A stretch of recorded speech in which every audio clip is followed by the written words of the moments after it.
love you, sister. You're making a noise. You know what happens? I'm gonna kill her instead of you. You're making a noise. I'm gonna kill her. You understand? You understand? Nunca amei meu pai, mas eu sempre tive medo dele até uma altura e depois que eu o perdoei, eu comecei a honrá-lo. Apesar de tudo, ele é meu pai.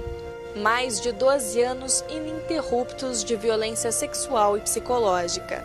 À noite, quando todos estavam dormindo, né, eu ia dormir e de repente eu acordava no quintal, em algum canto da casa, escondido, e ele em cima de mim.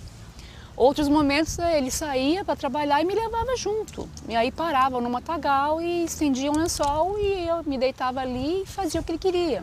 Dono de estratégias premeditadas, o pai arquitetou um minucioso projeto para dominar a mente da filha. E o pedófilo é muito inteligente, né? Como é que seu pai fazia para que as pessoas não desconfiassem que a violência acontecia dentro da sua própria casa? A primeira estratégia dele de convencimento era me dizer que todos os pais faziam isso com as filhas, senão elas não viravam mulheres.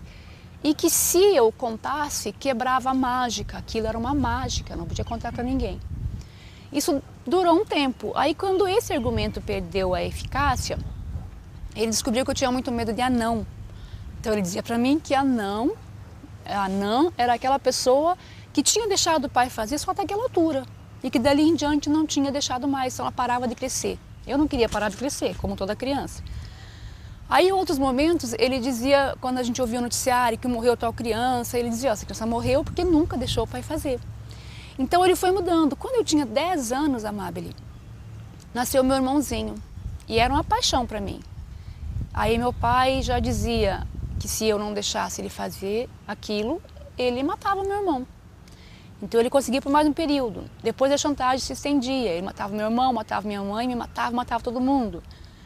Aí, por último, ele me pegava com uma arma na mão. Eu preferia não resistir, né?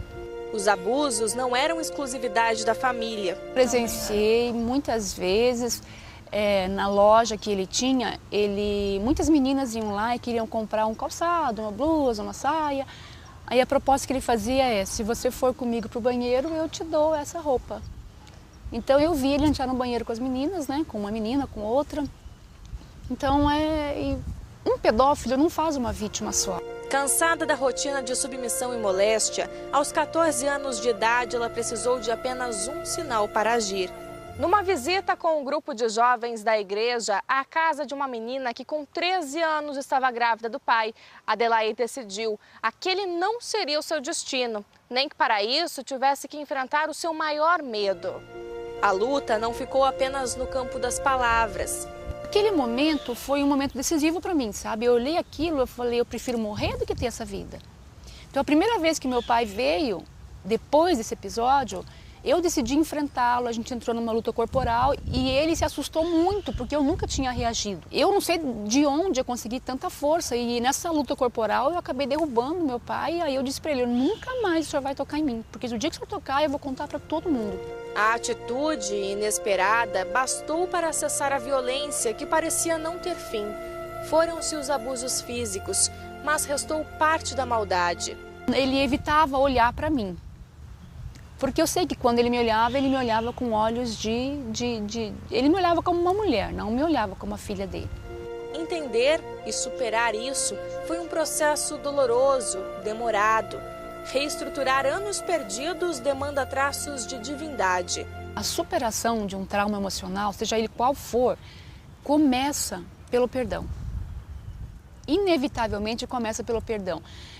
Seja o perdão ao agressor, ao destino, à vida, sabe? As pessoas culpam várias pessoas, fatos, situações. Então, no meu caso, eu tinha de perdoar meu pai. E aí, a primeira etapa do perdão é o querer. Muita gente passa por isso e não quer perdoar. A segunda etapa foi eu descobrir que o perdão não é ter amnésia. Porque erroneamente é dito por aí que perdoar é esquecer.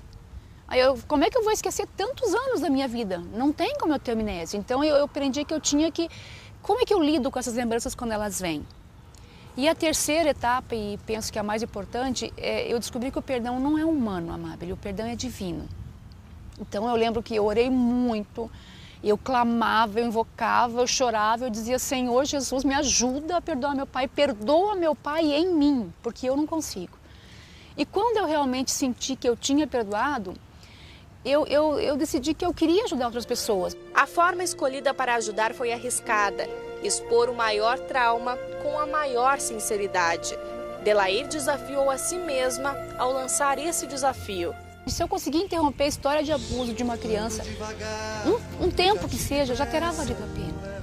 Se eu conseguir ajudar pessoas, mulheres e muitos homens que também foram abusados na infância, a buscar ajuda, a superar isso, nossa, vai ter valido a pena, demais. Eu acho que as pessoas precisam superar, perdoar, e para perdoar precisam do Senhor Jesus, senão elas não conseguem perdoar. E aí começar a viver de verdade. Hoje eu vivo.